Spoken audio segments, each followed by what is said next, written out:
Hi everyone and welcome to your daily tarot reading. Today's energies are a little bit mixed because, as the cards suggest, it's almost like pessimism and optimism battling each other inside of you, and it is not very clear which side is winning or not even which side has the upper hand. But this is where you also know that the only resolution, the only solution is actually the middle path. It doesn't matter how frightening, painful, or emotionally consuming it is in the present moment, all of us have to, one way or another, get more in tune with realism, with practical reality than anything else.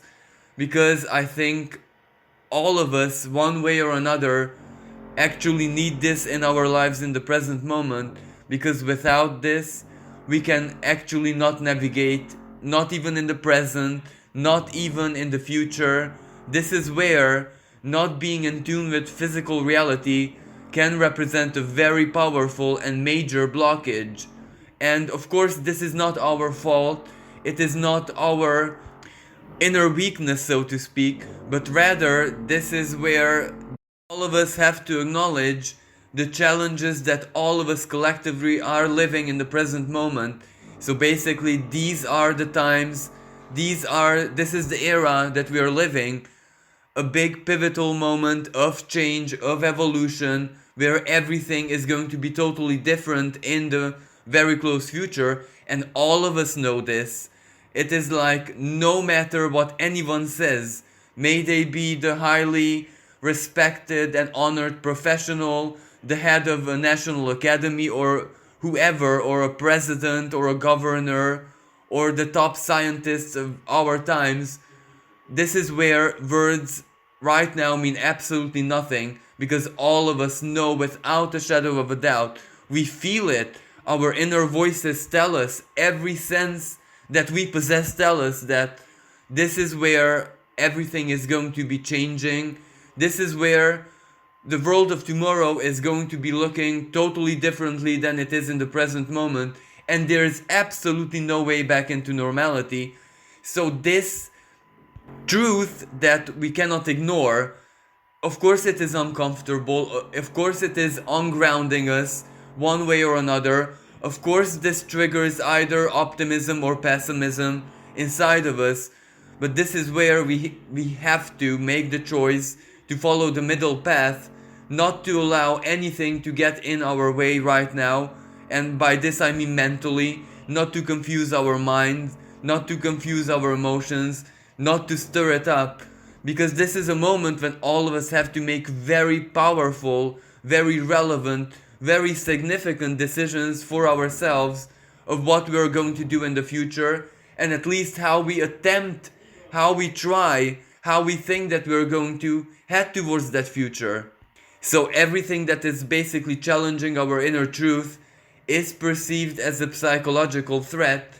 So very many people are basically entering into a state of sacred solitude in this present moment, where, maybe the restrictions and the social distancing rules have been relaxed a lot in many places around the world, but this is where we are choosing to still distance ourselves, especially psychologically, because we feel that maybe the time we had spent in quarantine was not enough.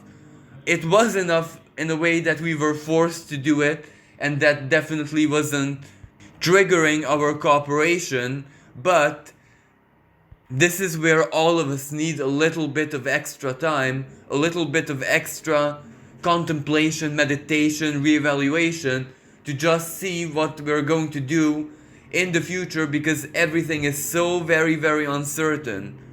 And of course, the astrological context isn't helping us either, because this week and all of next week, especially next week, our faiths, whatever we believe in, our life views, our deepest philosophies are definitely going to be challenged, are definitely going to clash one way or another.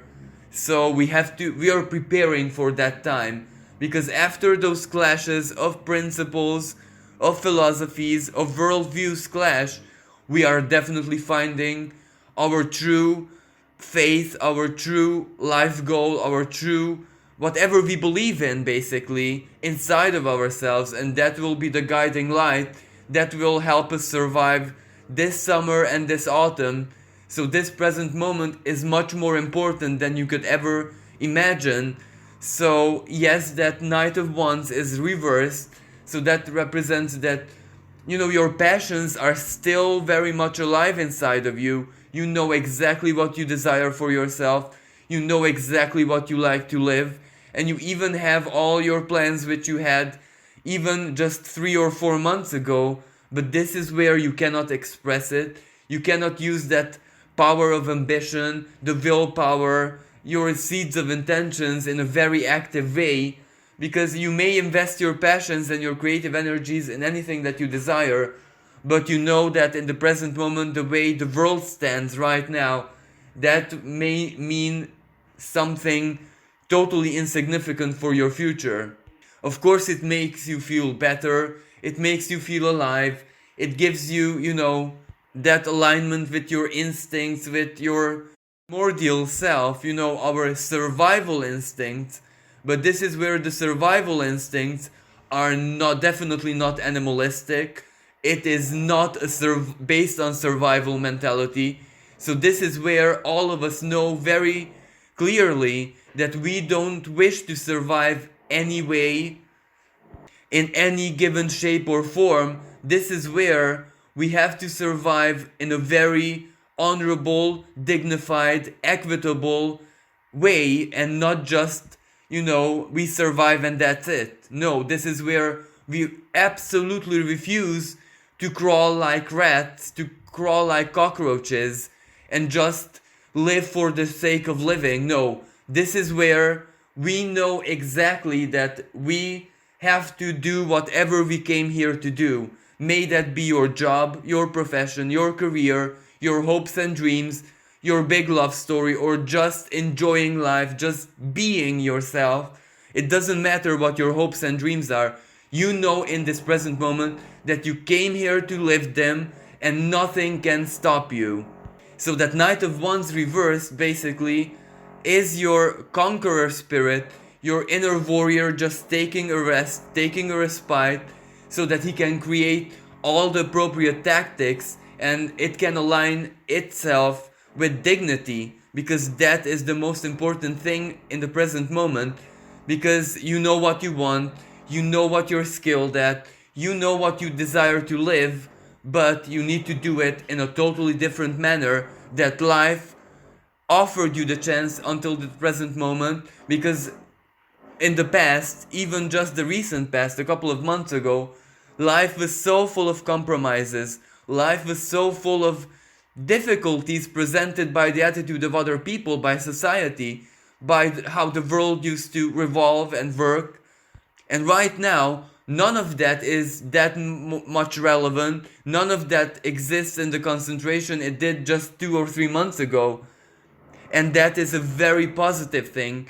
That is why your inner warrior can take a little bit of time out to rest, to reconfigure itself, because it knows that, normality is collapsing, it knows that everything is changing, and it knows that this change, even though it has so very many insecurities and, turmoils with it, it is still a fantastic new opportunity for you, one that you have to seize at the right time, because a new world, a new normality also represents totally new ways of doing things for you personally.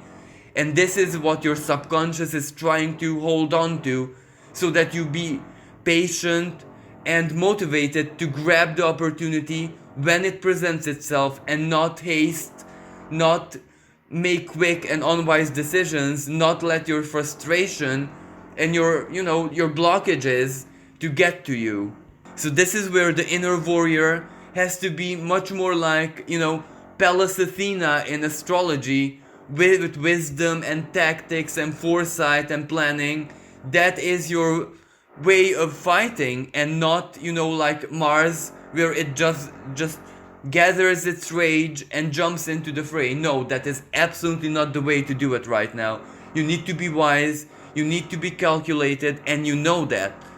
And the next card is the Five of Cups, which is the card of disappointment. And absolutely, there's so very many reasons that we can be disappointed in the present moment.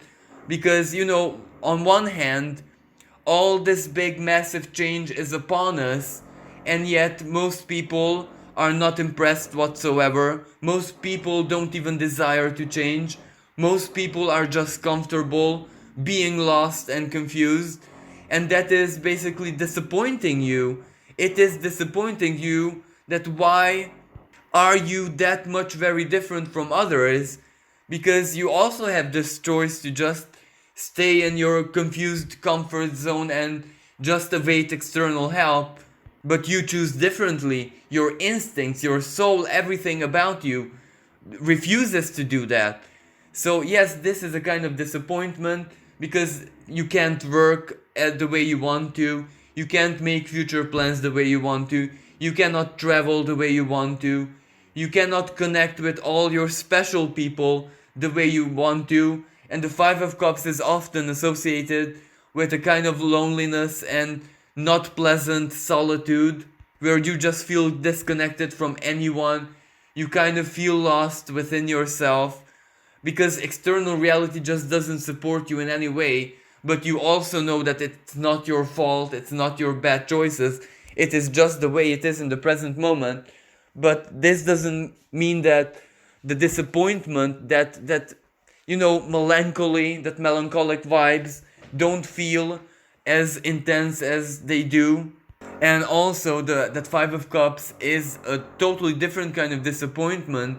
For example, why aren't other people who are basically part of your life seeing things the way you see it? Because you kind of think that you see the obvious, you see the big picture so very clearly, but since no one else sees it, then you're not even sure of yourself. You may be thinking, are you the one exaggerating? Are you the one being a little bit hyper emotionally? Or is it simply the case where you are right because you have such a powerful intuition and everyone else is kind of oblivious? But it doesn't really matter, because the beauty of the Five of Cups is that, yes, as you can see, 3 cups there are spilled, so that is the disappointment basically, but 2 cups are still full and upright, and that means that you have lost absolutely nothing. Everything in your life is still the same. Your opportunity that you know too well that are coming your way. So this is where you just have to be patient, and you cannot allow that emotional type of disappointment to get to frustration, because when you're frustrated, bad things happen to you, and this is without a shadow of a doubt. Now this is followed by the Eight of Cups, which is also very emotional card. It mostly represents our subconscious, our inner world, and this is where you're journeying more and more and more in these days. And while absolutely it is comforting, it is soothing, for some people it has even much to do with escapism. May it be a fantasy novel, may it be a computer game, or certain green substances that take you into an altered state of consciousness. It doesn't matter what that Eight of Cups represents. What matters is that it is feeding your soul, it is offering you an emotional comfort, but you know too well that it is just a temporary sanctuary.